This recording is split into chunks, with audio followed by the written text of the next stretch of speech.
Bonsoir à tous et à chacun et très heureuse de vous retrouver pour le compte de votre émission hebdomadaire, le rendez-vous pour vous informer sur tout ce qui se passe en République démocratique du Congo et pourquoi pas partout ailleurs. Mais vous êtes sans ignorer que l'actualité reste dominée par la situation à l'est de la République démocratique du Congo où les efforts quand même de FARDC sont salués par d'aucuns. Pour en parler sur ce plateau, je ne suis pas seul, je suis avec M. Pierre Boukassa qui est président de l'Union nationale des agriculteurs, éleveurs et pêcheurs du Congo Inagrico, mais aussi acteur politique. Monsieur Pierre Boukassa, bonsoir. Bonsoir. En forme? Ça va. Voilà, avant de parler de la situation à l'est de la République démocratique du Congo, je vous apprends que l'Assemblée nationale compte proroger pour la 36e fois l'état de siège dans les provinces de l'Ituri et du Nord Kivu. Au cours d'une séance plénière, ils l'ont annoncé. Les textes relatifs à la prorogation de l'état de siège dans ces deux provinces sera transmis au Sénat pour seconde lecture avant sa promulgation par le chef de l'État, Félix Tshisekedi. Ça vous inspire quoi, cette énième prorogation? Pour moi, c'est une très bonne chose parce que, qu'on le veuille ou pas, de ce côté-là, il y a la guerre. Et en période de guerre, nous avons des ennemis aussi bien à l'intérieur du pays qu'à l'extérieur du pays. S'il y a l'état de siège, nous pouvons arriver à juguler un peu cette crise-là. Parce que ça ne permettra pas à nos ennemis de faire du n'importe quoi. Et ça nous aidera aussi à pouvoir mieux organiser nos services, notre armée, pour faire face à cet ennemi qui nous combat aussi bien à l'intérieur qu'à l'extérieur. Pour moi, c'est une très bonne chose que le Parlement prenne encore une énième fois la décision de prolonger cet état de siège. Voilà, pourquoi pas changer par exemple l'état de siège en état d'urgence? Ce sont des termes. Ce qu'on cherche, c'est tout simplement qu'il y ait la paix, qu'il y ait la sécurité de ce côté-là. Siège ou ceci, cela, ça c'est juste les termes qui changent. Mais en réalité, nous voulons juguler cette crise et terminer une fois pour toutes cette histoire de toujours être agressé de l'extérieur et entre-temps avoir des ennemis à l'intérieur. Mais oui, parce qu'on est déjà à l'hémicycle du Palais du Peuple, il faut savoir qu'au Sénat, le président de cette chambre a reçu une délégation du Conseil de sécurité, ces conseils de sécurité qui annoncent des sanctions contre le pourvoyeur de la République démocratique du Congo, les milices surtout qui opèrent en République démocratique du Congo. Là également, je m'en vais vous poser la question de savoir si ça vous inspire quoi cette rencontre où ils ont ciblé spécialement le numéro 1 de la Chambre haute du Parlement. Vous savez, madame, ça fait quoi, 27 ans que cette situation perdure. Il y a eu plus de 6 à 10 millions de Congolais qui sont morts. Nous n'avons vu personne, ni qui que ce soit, bouger son doigt pour venir nous aider. Bizarrement, aujourd'hui, au moment où nous nous organisons pour faire face à cette situation, c'est à ce moment-là que nous voyons beaucoup de gens s'agiter. Nous restons persuadés, ou je reste persuadé, que ça serait très intéressant d'abord que les membres du comité de sécurité puissent dialoguer avec le gouvernement rwandais et ougandais avant de venir chez nous, parce que nous sommes dans notre pays, nous n'avons pas agressé d'autres personnes. C'est à eux d'aller vers le Rwanda. S'il y a un problème entre Rwandais, entre Ougandais, c'est le Conseil de sécurité qui doit faire appel aussi bien aux rebelles rwandais qu'au gouvernement rwandais de dialoguer, aussi bien aux rebelles ougandais qu'aux rebelles qu'au gouvernement ougandais. Mais ce n'est pas nous autres Congolais qui sommes agressés qui doivent venir, soi-disant que nous devons dialoguer ou faire des négociations et consorts. Le temps n'est plus aux négociations. Nous devons à tout prix réparer préjudice. Nous avons eu beaucoup de pertes, nous avons eu beaucoup de souffrances. Nous ne pouvons plus continuer à accepter cela.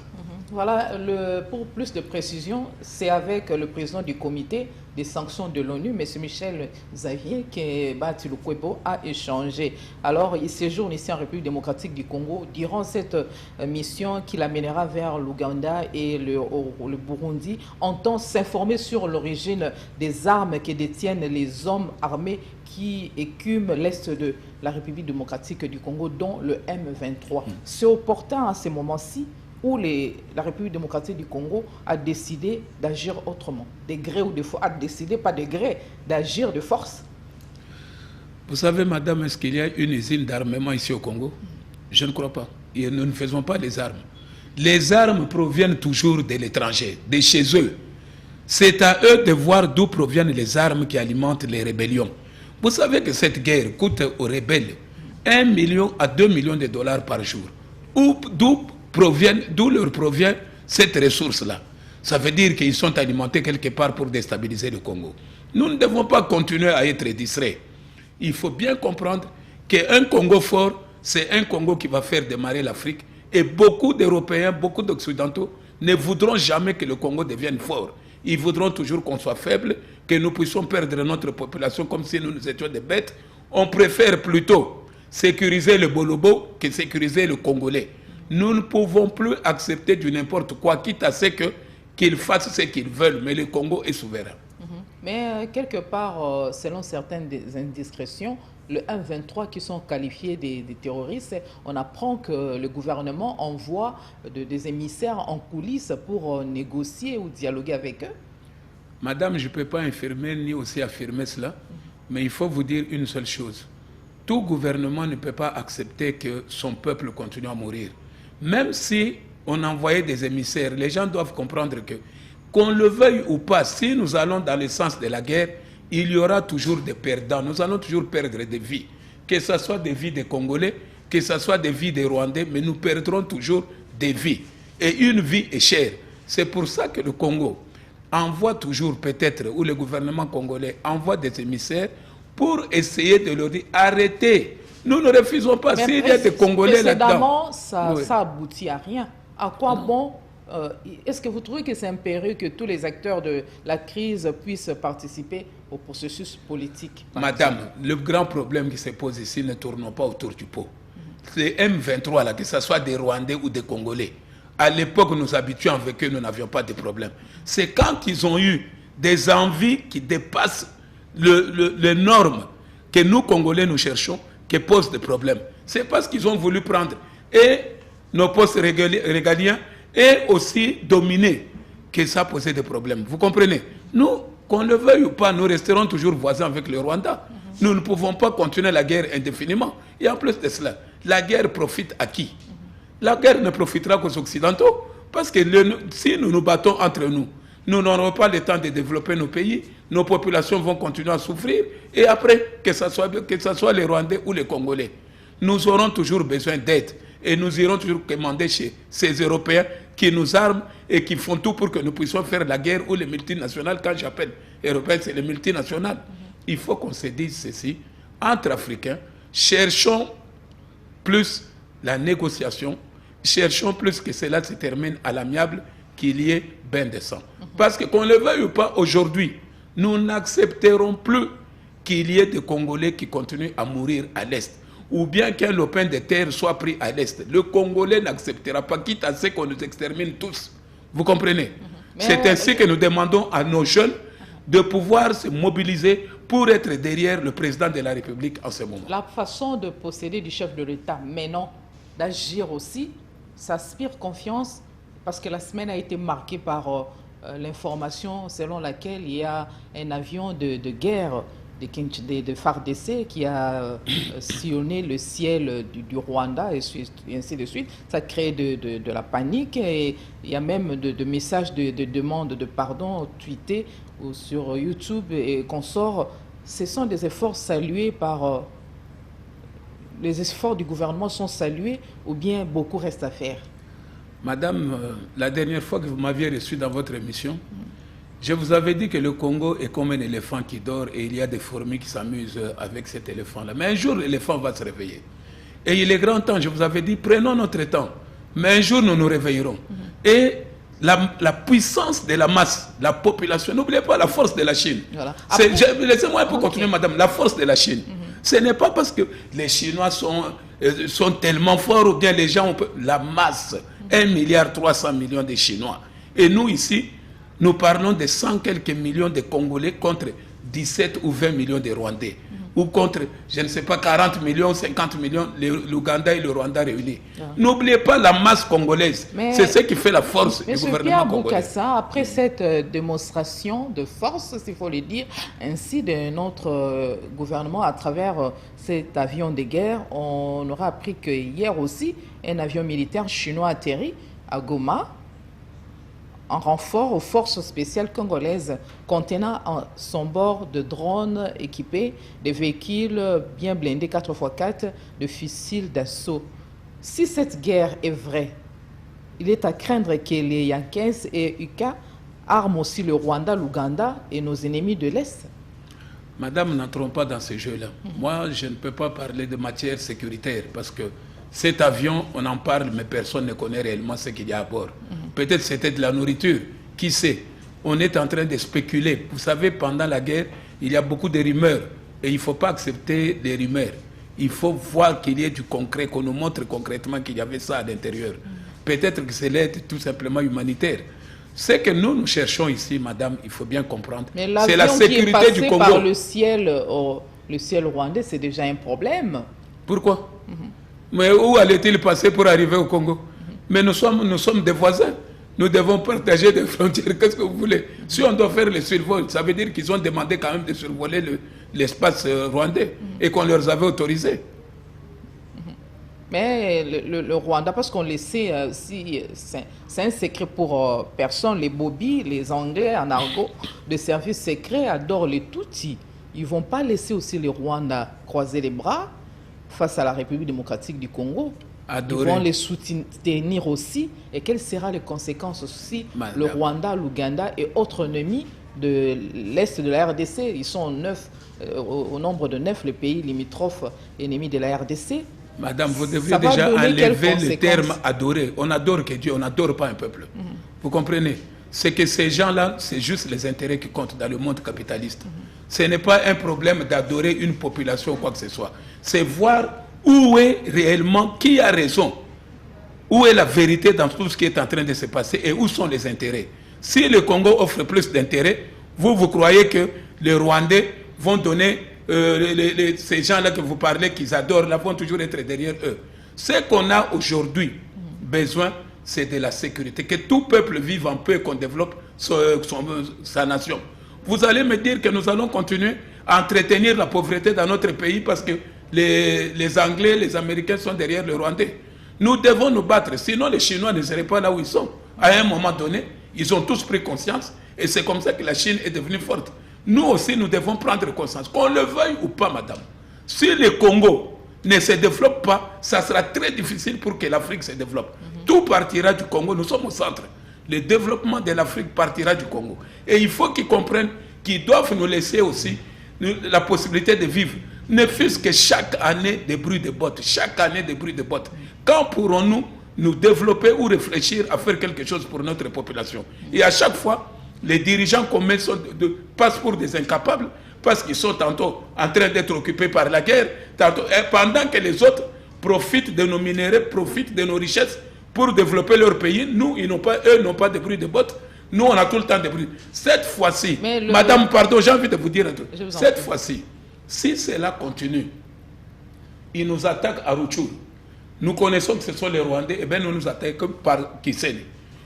Donc nous allons aussi entrer. Mais nous ne pouvons plus continuer à nous laisser faire. Nous ne voulons pas la guerre, nous voulons la paix. Mais quand quelqu'un ne veut pas la paix, alors mettons la guerre. Mais partout. À travers cette réaction de bombardement et consorts, si la République démocratique du Congo a été poussée à la faute, vous ne voyez pas que les conséquences seront beaucoup plus lourdes? Madame, s'il vous plaît, quelle faute? Nous avons bombardé un territoire d'autrui. Nous avons bombardé le territoire rwandais. Ou c'est chez nous que nous bombardons des assassins et des terroristes? Non, c'est là où... Donc nous allons laisser faire. Ce qui préoccupe au plus haut point, c'est là où la République démocratique du Congo est partie se ressourcer. Épuiser la force. Comment on a puisé la force? Où?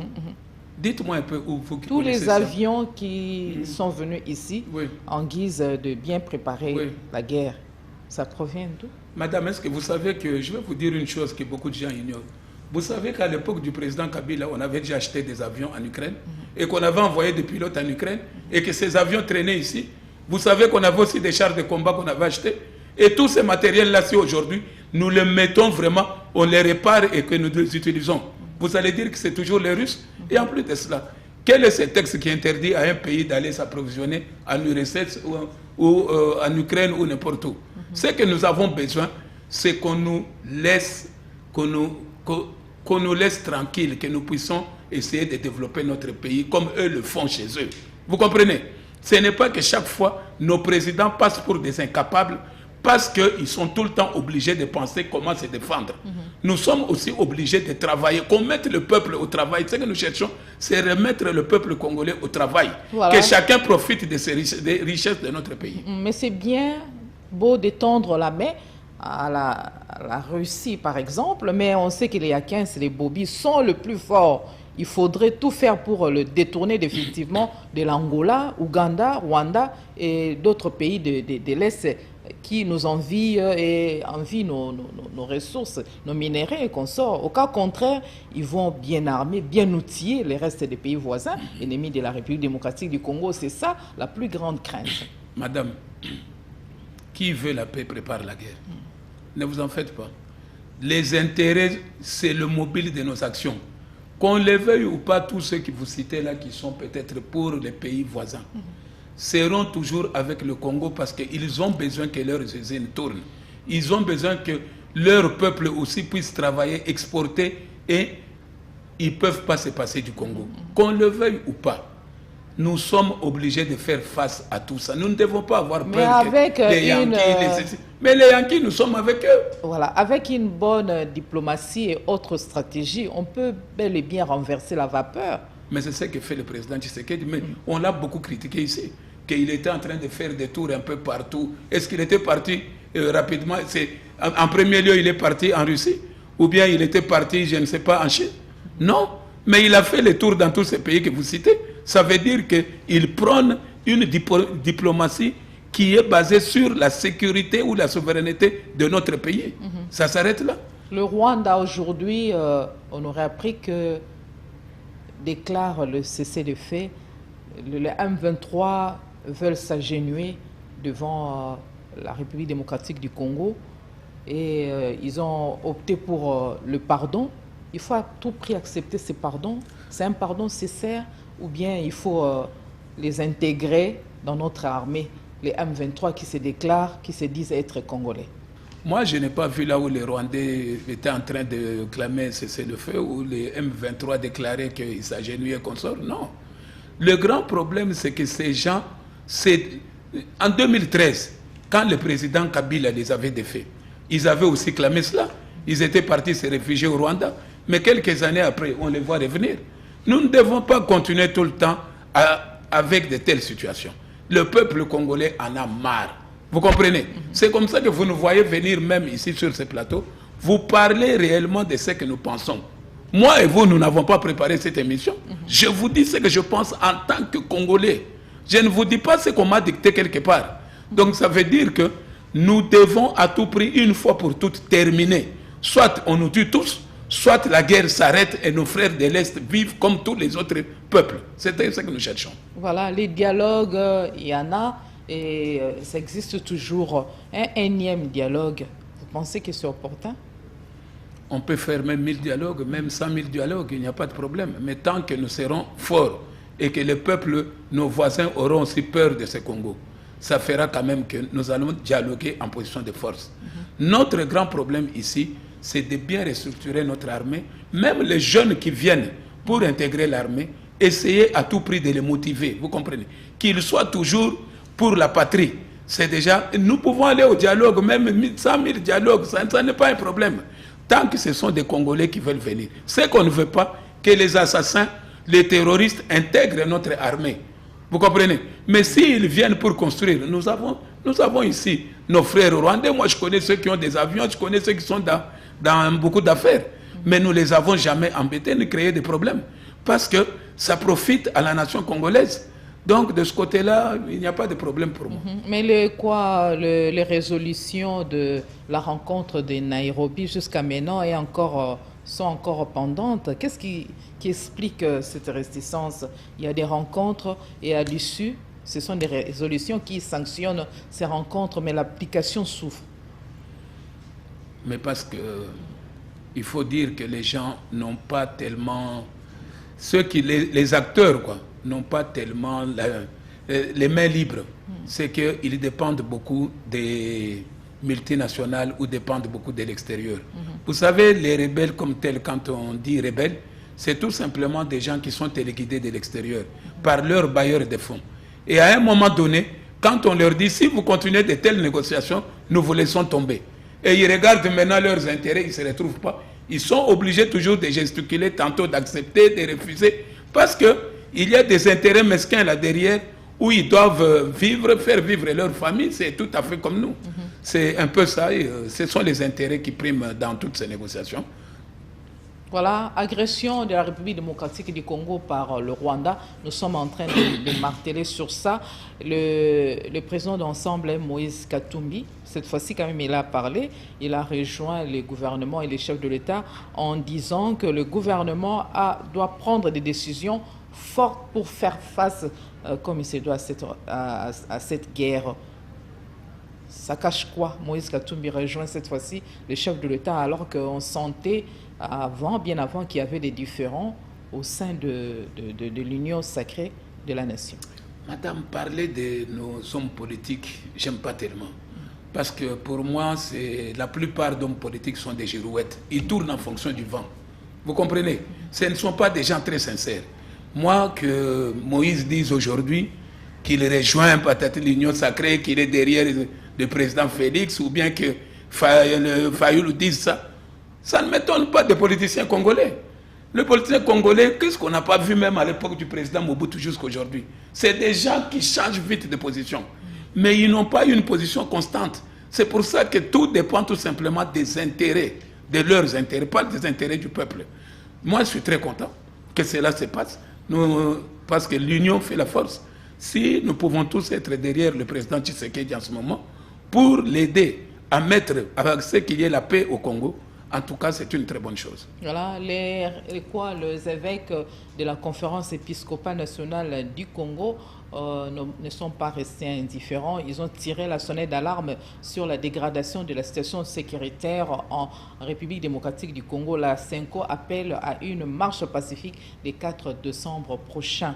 Les archevêques et les évêques de la CENCO se sont préoccupés, laisse-moi me répéter, par la dégradation de la situation sécuritaire à l'est de la République démocratique du Congo.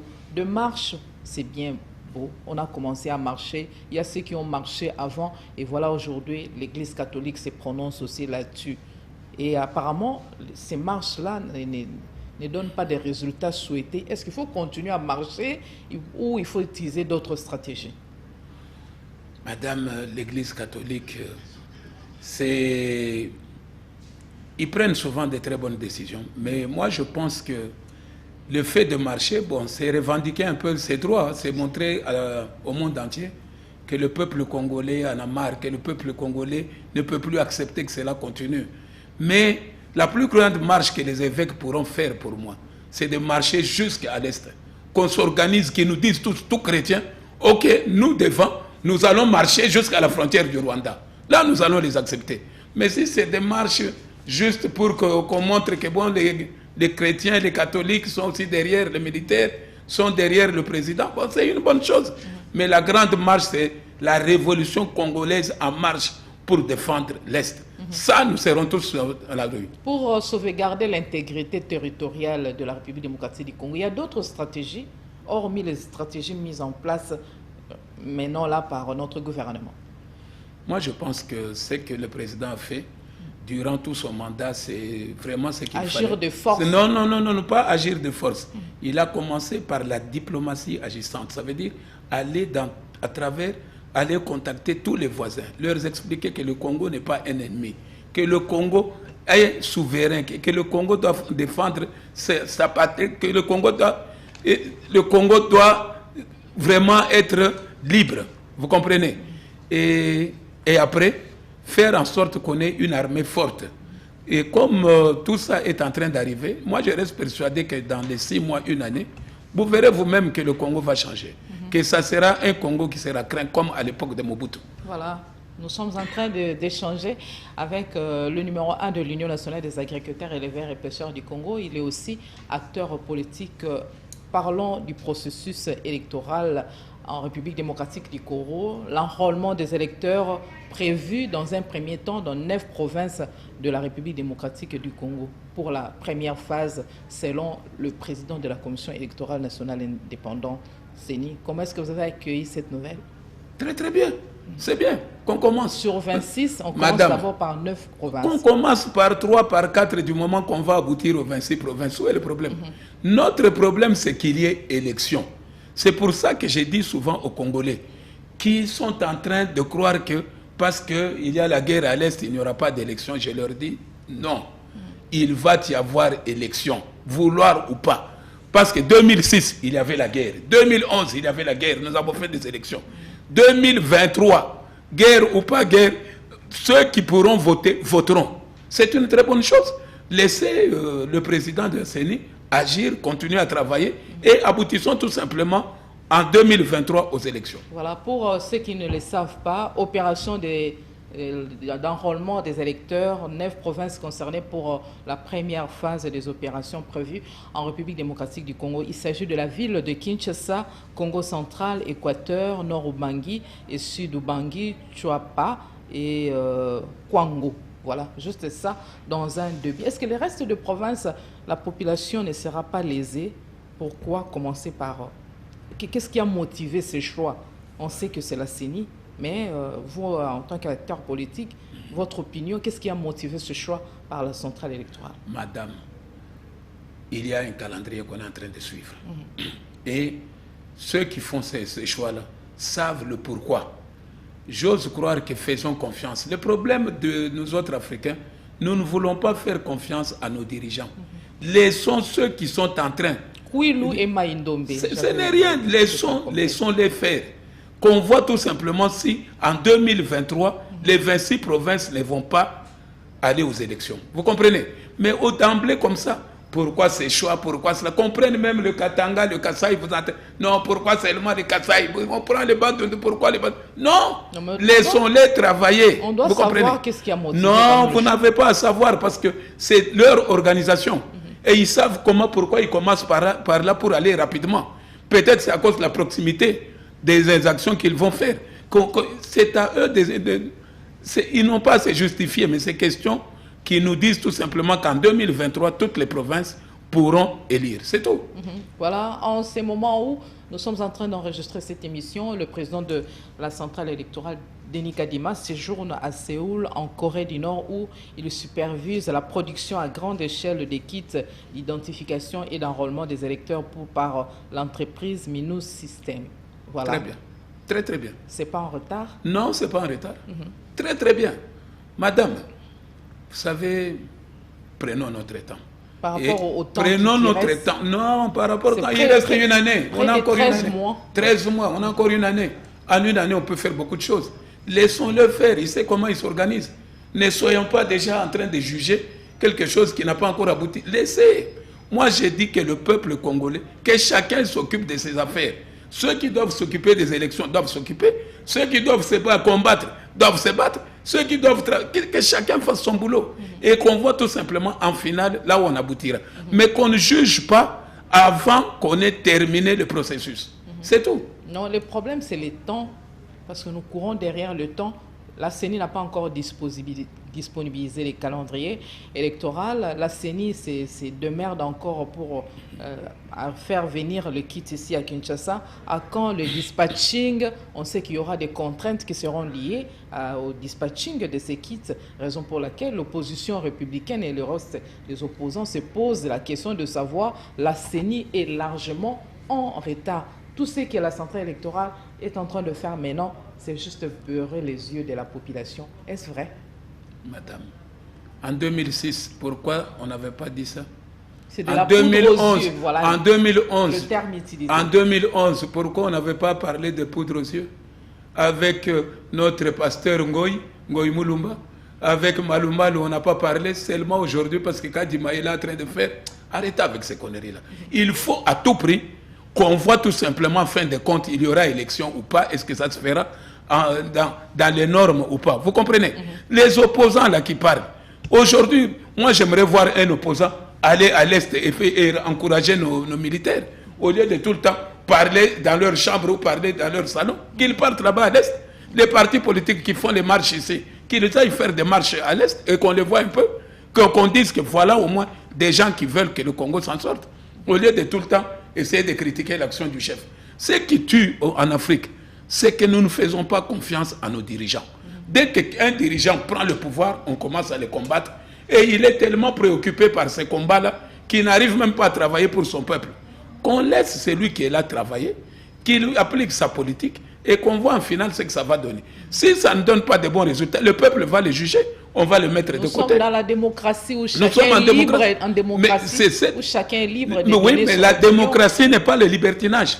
Ce n'est pas on peut faire du n'importe quoi pour essayer de déranger le développement d'un pays. Vous n'allez pas, à chaque fois qu'on veut faire une action, vous sortez vos histoires ou bien vous nous faites la guerre ou vous financez une guerre ou vous financez des rebelles. Vous comprenez? Quand est-ce que nos enfants pourront étudier convenablement? Quand est-ce que nos parents pourront profiter du travail que nous sommes en train de faire? Il y a quand même des limites, madame. Il faut se dire, vous êtes opposant, ok. En 2023, moi je suis pour que les opposants s'éclatent, qu'ils disent tout ce qu'ils veulent, qu'ils nous montrent le mauvais côté du président, qu'ils nous montrent tout ce qui n'a pas marché.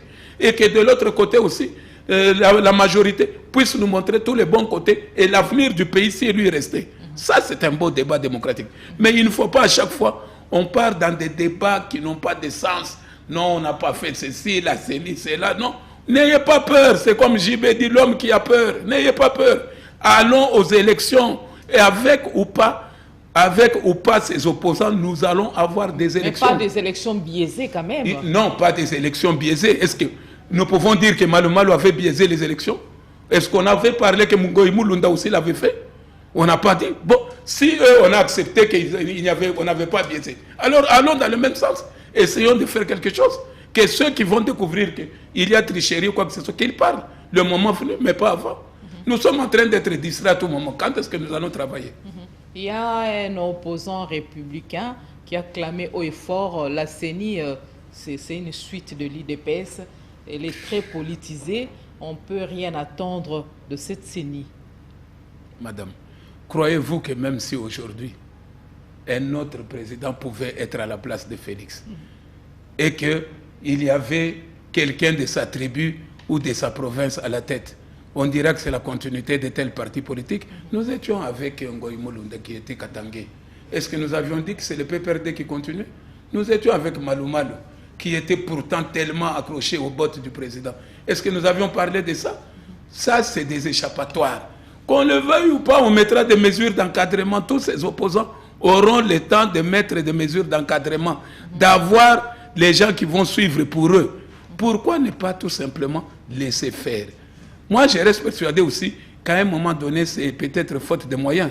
Il fallait que bureau par bureau, on nous annonce le moment venu les voix de la population, là, quand on aura voté. Qu'on dise, par exemple, pour la commune de Matete, il y a tel bureau, voici le même jour.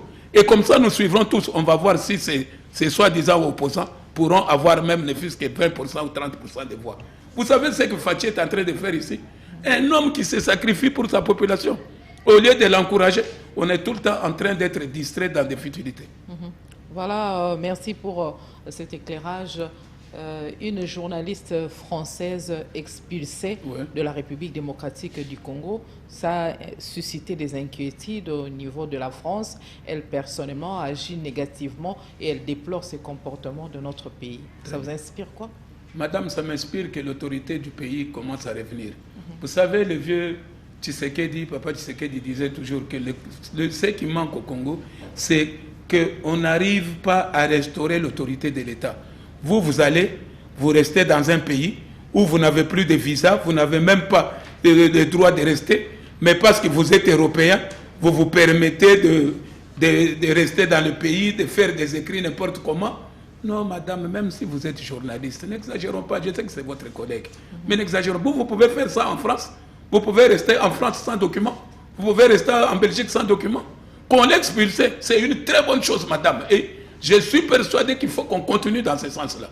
On doit expulser tous ceux qui ne sont pas en ordre, comme eux aussi nous expliquent chez eux. Selon d'aucuns, elle n'a jamais parlé en bien de Félix Tshisekedi. Elle parle toujours en mal. Bon, elle ne salue pas les exploits de ses gouvernements. Ses critiques, elle est toujours pessimiste par rapport aux actions du gouvernement, raison pour laquelle on l'a expliqué. Non, madame, nous, on n'a pas besoin qu'elle parle en bien ou en mal de Félix. En bien ou en mal, c'est nous, Congolais, qui allons le juger. Lui, elle ne viendra jamais voter le moment venu. C'est nous qui devons dire, notre président ne nous satisfait pas. Notre président nous satisfait. Mais pas eux. Quand ils font leurs histoires en Belgique là, ou en France, quand ils font leurs élections, est-ce que nous autres Congolais, nous avons droit à parler? Regardez seulement notre frère qui est sorti député en France. Comment on l'a eu au Parlement? Tout simplement parce qu'il est africain. Il faut qu'on arrête ces histoires-là. Il faut que les droits soient appliqués pour tout le monde. Voilà. Elle est fautive, elle doit être expulsée. Et vous, journalistes, encouragez alors le gouvernement congolais pour avoir fait ça. Ne le critiquez pas. Voilà. Merci beaucoup pour cette lumière. Le président de la République démocratique du Congo a, depuis 4 semaines, nommé 2 ambassadeurs extraordinaires et plénipotentiaires auprès du Royaume-Uni et de la Confédération suisse. Une bonne nouvelle? C'est bien. Il ne faut pas que nous soyons... Nous devons être sur la scène internationale. Il faut que le Congo, on revalorise la marque du Congo, qu'on revalorise le peuple congolais à travers nos ambassades. C'est pour ça que je crois qu'un homme comme Bafouassenda, comme celui qui est parti ensuite, c'est des gens qui ont quand même de l'expertise et qui peuvent essayer de défendre les couleurs du Congo à l'extérieur. En marge de la COP 27, le Premier ministre, lui aussi, séjourne en Égypte en guise d'intenses activités diplomatiques.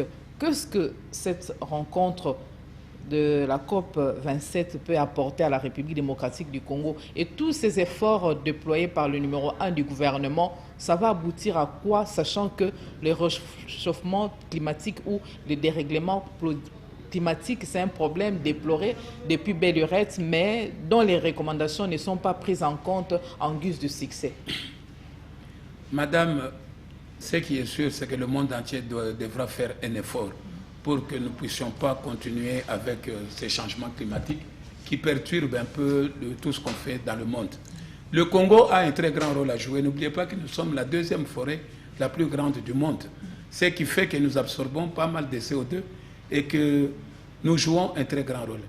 Mais nous ne polluons pas. Nous ne sommes pas au niveau, par exemple, des États-Unis ou bien de la Russie ou de la France en termes de pollution. Malgré la déforestation, les déboisements, vous vantez toujours nos forêts. Je vous assure que le Congo, il n'y a pas beaucoup de déforestation. Non, nos forêts sont encore intactes. Nous avons 45 millions d'hectares de forêts à l'équateur. Nous avons 12 millions de forêts dans le Bandundu, 8 millions dans les Sankuru. Mais jusque-là, qu'est-ce que le Congo perçoit en termes de conservation des forêts? Parce que ce ne sont que toujours ces multinationales, ces Européens, qui, eux, profitent de ce que nous sommes en train de conserver nos forêts. Parce que nous pouvions aussi dire, nous devons aussi développer nos villes. Nous devons beaucoup construire, nous devons mettre des usines au lieu de conserver toujours la forêt. Il y a quelque chose, c'est que le monde doit comprendre la place du Congo. Et c'est cette place-là qu'aujourd'hui nous sommes en train de récupérer petit à petit avec l'actuel gouvernement. Et j'espère même les dirigeants à venir vont aussi continuer dans le même sens, redorer le blason du Congo dans tous les domaines possibles. Voilà, espérons que la rencontre de pays COP27, cette fois-ci, les résolutions seront utilisées pour de bonnes finalités. Voilà. Mais madame, avant d'achever, ce qui serait très intéressant, on est COP27 et consort. Et les accords de Kyoto que nous avions signés, où est parti l'argent pour le Congo? Ça serait une question qu'on devrait aussi poser un jour. Moi, j'aimerais un jour qu'on pose cette question au Premier ministre. Il va défendre. Mais déjà, avec les accords de Kyoto que nous avions eus, où on devait normalement nous verser plus de 15 milliards, où est parti cet argent? Voilà, le message est passé. Vous êtes président de l'UNAGRECO. On ne peut pas clore cette émission sans pour autant en savoir plus sur le santé de cette structure qui regroupe le maraîcher, les éleveurs, les pêcheurs du Congo. Nous avons appris que vous comptez organiser votre assemblée générale sous peu. Et c'est un peu de nous en parler brièvement parce que nous sommes presque à la fin de cette émission. comment se porte l'UNAGRICO, qu'est-ce que vous projetez en guise de protéger les maraîchers, en guise de les permettre de travailler, de cultiver la terre sans embâche? Ah, madame, c'est une très bonne question parce que si réellement on doit dire là où nous en sommes avec l'UNAGRICO, peut-être c'est vous faire l'état des lieux de l'agriculture du Congo. C'est que cette agriculture qui peut vraiment faire sortir le pays du marasme est complètement négligée. C'est un domaine qui ne sert que de tremplin. C'est un domaine où les gens parlent de l'agriculture que quand ils veulent peut-être voler les pauvres. Vous comprenez? C'est que la priorité des priorités n'est pas encore dans notre domaine. À un moment donné, moi je croyais, parce que je croyais, et j'avais beaucoup d'espoir dans l'actuel gouvernement. Parce que le problème de l'agriculteur, c'est le foncier. La première des choses, nous on avait cru que le ministre de l'Agriculture, parce qu'il nous a même promis, je préfère que vous alliez même l'interroger, parce qu'on a parlé avec, avant qu'il n'aille en Italie, il nous dira, je vais donner des documents cadastrales à tous les maraîchers de la ville de Kinshasa, pour qu'ils ne soient plus embêtés, qu'on soit sûr qu'ils vont abonder en légumes le marché congolais. Mais aujourd'hui, on ne fait que nous chasser. On continue toujours dans la même situation.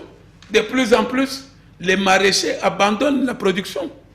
Et ça, c'est une très mauvaise chose. Pour qu'on dépende toujours des légumes sud-africains qui nous viennent par avion, ou bien qu'on dépende de ceux qui viennent de l'Angola, il faudrait, madame, une fois pour toutes, que vous qui avez la parole facile, que vous qui pouvez contacter ces officiels, leur dire, sécurisez les agriculteurs dans un premier temps. Et ensuite, faites des programmes en les associant. Ne faites pas des programmes. Au début, c'était des programmes conçus en Europe, avec les bailleurs de fonds, conçus sur leur climat, sous leur climat. Maintenant, les Européens nous ont laissé. C'est maintenant nos dirigeants qui conçoivent les programmes dans leur bureau, pas sur le terrain. Et nous sommes tout le temps à la merci de ces dirigeants qui nous laissent 1,3% du budget pour les agriculteurs. Et encore les 1,3%, on n'y arrive pas parce que entre-temps, il y a encore des tournements, il reste peut-être 0,5%. Comment pouvons-nous arriver à développer notre agriculture?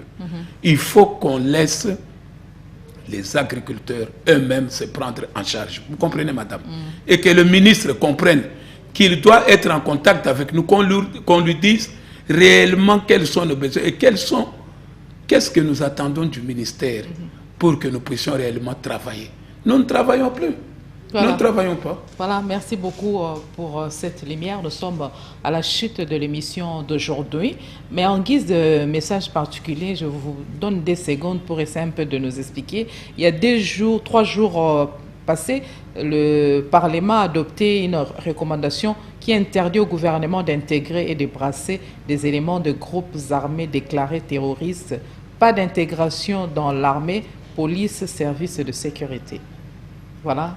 Commentez là-dessus dans 2 minutes et puis vous donnez votre message particulier. Madame, je crois que je peux le dire que pour une fois, je suis vraiment d'accord à 100% avec notre Parlement. C'est que ce qu'il y a comme problématique dans tout ça, c'est que chaque fois qu'il y a brassage, nous avons toujours des problèmes de trahison. En ce moment-ci, nous osons croire qu'il faut à tout prix que cela soit appliqué.